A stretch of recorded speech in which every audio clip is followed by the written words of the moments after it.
On est dans une société quand même qui est tellement à la performance, il faut être bien, il faut gérer, il faut assurer, on a un espèce de challenge comme ça à être toujours au top.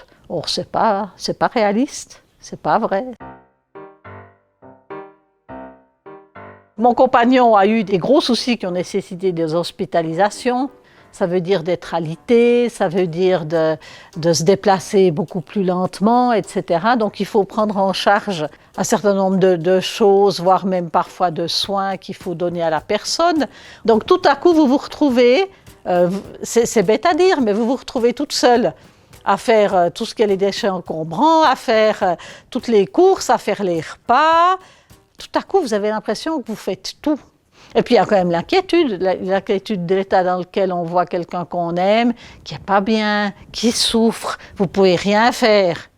Et je trouve que la douleur enferme la personne qui malheureusement en souffre. Et puis vous êtes un peu à côté, puis moi je me suis sentie par moments un peu délaissée. Pas abandonnée, ce serait trop excessif, mais un petit peu délaissée, oui. Donc je suis allée voir mon médecin qui m'a dit... moi, sur le moment, c'était vous me donnez quelque chose pour me calmer, enfin, un médicament et tout. Il m'a fait un grand sourire, il m'a dit c'est pas de ça dont vous avez besoin, je vous fais une ordonnance pour aller parler avec quelqu'un. Et c'est ce qui s'est mis en place et ça a été génial. Parce qu'effectivement, de pouvoir dire à quelqu'un que j'en avais marre, que c'était trop lourd et tout, c'est vrai que ça m'a fait du bien.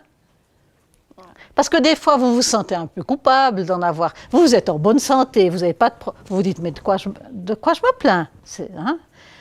Et c'est vrai que de pouvoir en parler avec quelqu'un qui vous explique, qui vous dit aussi justement que oui, les douleurs, les difficultés physiques à longueur de journée, ça peut un peu enfermer les gens et tout, donc c'est normal, c'est pas contre soi, voilà.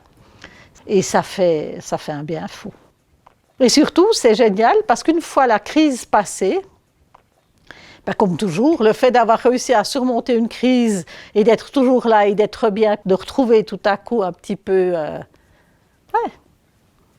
ce qui fait quand même le plaisir d'être à deux.